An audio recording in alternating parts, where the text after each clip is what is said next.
Всем привет и добро пожаловать на мой канал. С вами Мила.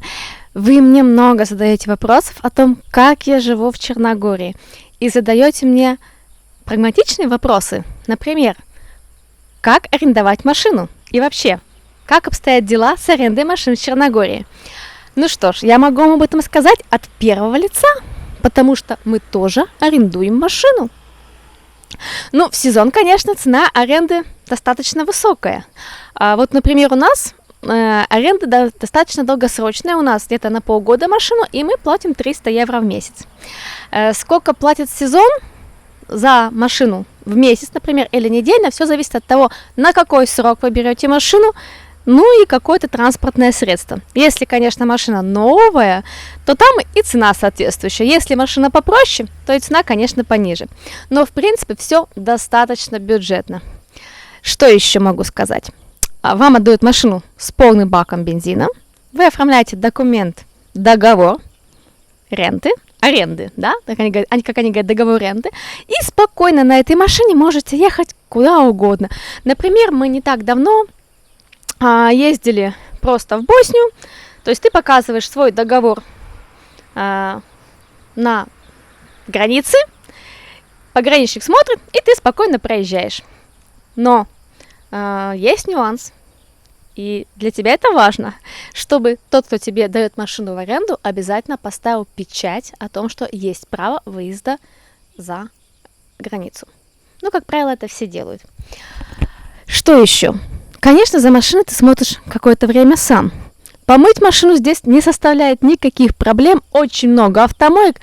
Платишь в автомат 2 евро, и за 2 евро ты будешь ее не одну и не две, а больше минут мыть пеной, водой, воском. То есть замечательно. У тебя достаточно времени будет, и машина будет идеально чистая. Кстати, моек очень много, и очередей на них вообще фактически нет.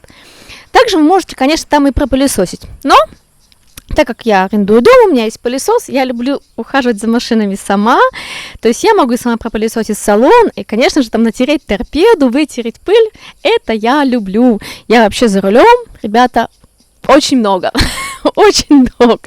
У меня было очень много разных машин. Ну что могу сказать, вот у меня сейчас такая красненькая машина. У меня сейчас Renault Megane, до этого мы катались и на Volkswagen, и на Renault Scenic. То есть, ну, в принципе, что самое главное в Черногории в машине? Что? Самое главное в машине в Черногории? Ну, напишите вашу версию в комментариях. Но я могу сказать одно. Движок. Потому что здесь везде горы, а отдельные районы города, если вы куда-то заезжаете, там очень высокий уклон. И поэтому 1.4 не приветствуется. Ребята, что-то, двушка или там 1.9, и еще и на дизеле или турбиновое что-то. Вот тогда поехали. Потому что, ну, здесь фактически нет ровных дорог. Поэтому двигатель имеет большое значение. Но, в принципе, проблем с этих нет.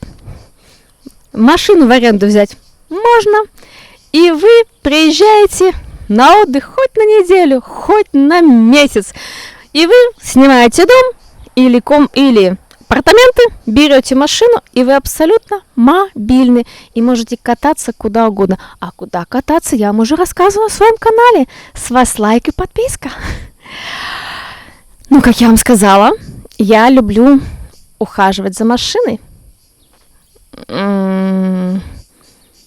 Но сейчас жарко, и у меня во дворе никого нет. И так как я натурист, я люблю ходить, естественно, когда есть возможность без одежды. Поэтому это платье мне придется снять. Ну, кто хочет это посмотреть, welcome to my Patreon or my OnlyFans. Всем пока-пока. Bye. Комментарий и лайк с тебя.